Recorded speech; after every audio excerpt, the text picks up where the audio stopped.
Rafale Advanced Defense Systems and Israel's Ministry of Defense have announced the completion of the Iron Beam 450 high-energy laser weapon, marking a milestone in Israel's air defense capabilities as the system, featuring a 100-kilowatt laser source developed by Elbit Systems under the oversight of the Directorate of Defense Research and Development in cooperation with the Israeli Air Force, has successfully passed final operational tests and is now ready for deployment with the Israel Defense.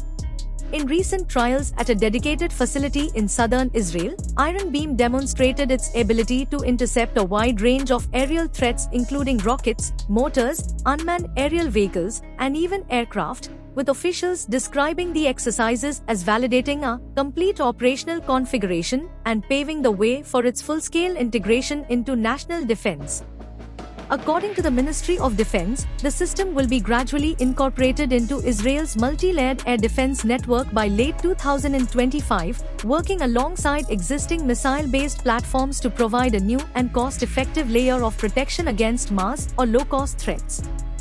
Unlike traditional interceptor missiles that cost tens of thousands of dollars per launch, Iron Beam operates on electricity alone, delivering a dramatic economic advantage, particularly in scenarios involving swarms of drones or prolonged rocket fire where sustainability and affordability are critical.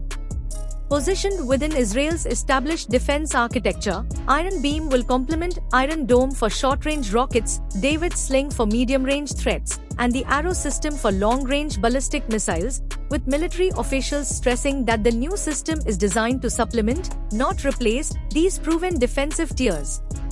With Iron Beam 450 entering service, Israel becomes the first nation to field a fully developed high-power laser weapon within an operational defense framework, a breakthrough that analysts suggest could reshape the global defense cost equation and establish a precedent for the future adoption of directed energy weapons worldwide.